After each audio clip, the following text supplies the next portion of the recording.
여러분, 만약에 말이죠. 지금 전 세계 경제의 판이 완전히 뒤집히고 있다면 어떨 것 같으세요? 오늘 우리가 할 이야기는 바로 이겁니다.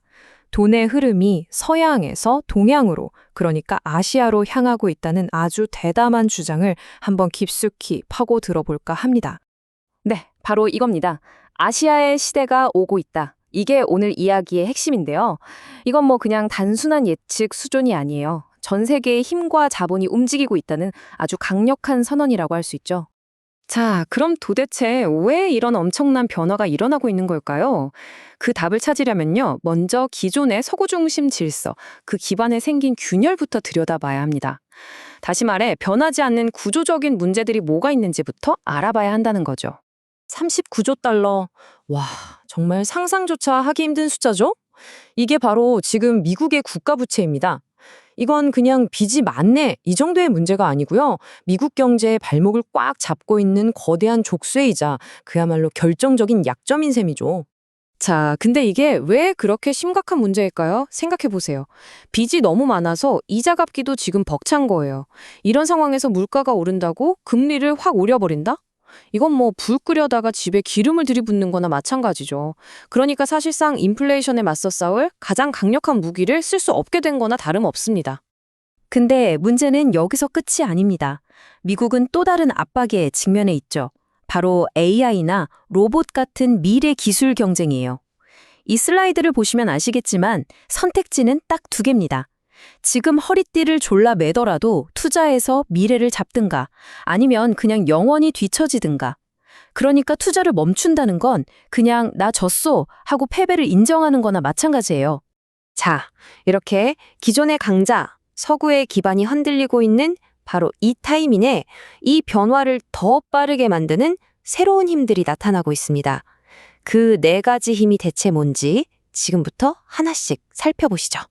첫 번째는요, 바로 에너지 자립입니다.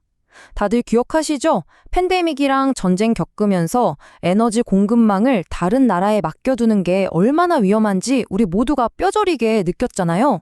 이제는 생존을 위해서라도 자국 내에서 에너지를 확보하는데 다들 사활을 걸고 있습니다. 두 번째 힘, 이건 바로 재무장입니다. 야, 미국이 진짜 우리를 지켜줄까? 이런 의심이 막 생겨나는 거예요. 동맹국들이 버는 미국만 믿고 있을 수가 없게 된 거죠. 그래서 어떻게 하겠어요? 스스로를 지키기 위해 국방비를 늘리고 군사력을 키우기 시작한 겁니다. 세 번째는 금융 억압이라는 건데 말이 좀 어렵죠. 이걸 아주 쉽게 말하면요. 정부가 자기들 빚을 아주 교묘하게 줄이는 기술이에요.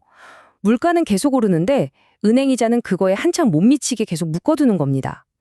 결국 어떻게 되냐? 내 통장에 있는 돈의 가치는 계속 떨어지는데 정부가 갚아야 할 빚의 무게는 점점 가벼워지는 거죠. 아주 교묘한 방법입니다. 그리고 마지막, 네 번째, 이제 세상은요, 소수의 힘센 나라들 중심으로 재편되고 있어요. 지금 같은 위기 상황을 버텨낼 체력이 있는 나라와 그렇지 않은 나라로 딱 나뉘는 거죠. 예전처럼 미국이라는 단 하나의 중심이 있는 게 아니라 여러 강대국이 각자 자기 세력권을 만드는 말 그대로 진짜 다극화 시대가 열리고 있는 겁니다. 자, 그럼 상황이 이렇게 복잡하게 돌아가는데 이 거대한 변화의 소용돌이 속에서 가장 똑똑한 돈, 이 자본은 과연 어디로 향하게 될까요? 지금부터 그 돈의 흐름을 한번 따라가 보겠습니다. 여기서 정말 거대한 전환이 일어나는 겁니다. 지금까지는 뭐 금융이라던가 이런 눈에 보이지 않는 종이 자산을 쥐고 있던 미국이 가장 유리했잖아요. 근데 이제 그 시대가 끝나가고 있다는 겁니다. 앞으로는 반도체 공장이나 항만처럼 진짜 물건을 만들고 옮기는 실물 자산과 이 공급망을 가진 곳이 가치를 인정받는 그런 시대가 오고 있다는 거죠. 이 표를 보시면 지금 상황이 한눈에 들어옵니다. 미국 시장은 지난 시대에 워낙 꼴을 많이 빨아서 이미 자산이 꽉 들어찬 포화 상태예요. 유럽은 미중 갈등 같은 문제에 끼어서 가장 큰 피해를 보고 있고요. 자, 그럼 돈이 갈 곳이 어디 남았을까요? 네, 바로 아직 저평가되어 있고 가장 큰 성장 가능성을 가진 곳, 바로 아시아입니다.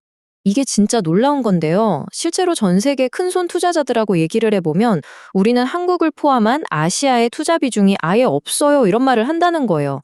이게 뭘 의미하는 걸까요?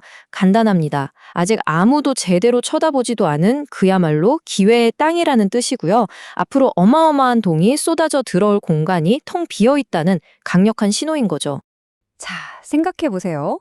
투자 비중은 이렇게나 낮은데 우리가 앞에서 살펴본 지정학적인 변화는 전부 아시아를 향하고 있어요. 그럼 결론은 뭘까요? 자본은 결국 가장 유망한 곳으로 흐를 수밖에 없거든요. 모든 화살표가 마치 짠 것처럼 딱 한 곳, 바로 아시아를 가리키고 있는 겁니다. 자, 그럼 이제 이 모든 퍼즐 조각들을 한번 맞춰볼 시간이네요. 이 거대한 재편의 끝에서 우리가 마주하게 될 결론은 과연 무엇일까요? 이건 그냥 아시아가 잘 됐으면 좋겠다. 이런 희망사항이 아닙니다. 미국의 막대한 부채, 에너지 자립 문제, 각국의 재무장, 그리고 다극화. 우리가 지금까지 살펴본 이 모든 구조적인 힘들이 톱니바퀴처럼 딱딱 맞물려 돌아가면서 역사의 흐름을 아시아로 이끌고 있다는 거스를 수 없는 흐름이라는 필연적인 결론에 다다르게 되는 거죠. 그런데 말이죠. 마지막으로 이런 질문을 한번 던져보고 싶어요. 만약에 이 아시아 시대 예측이 틀렸다면 어떻게 될까요? 이 분석이 내놓는 다른 시나리오는요, 정말 소름 끼치도록 암울합니다. 바로 글로벌 대공황과 제3차 세계대전입니다. 지금 우리가 마주한 선택의 무게가 그 어느 때보다도 무겁다는 뜻입니다.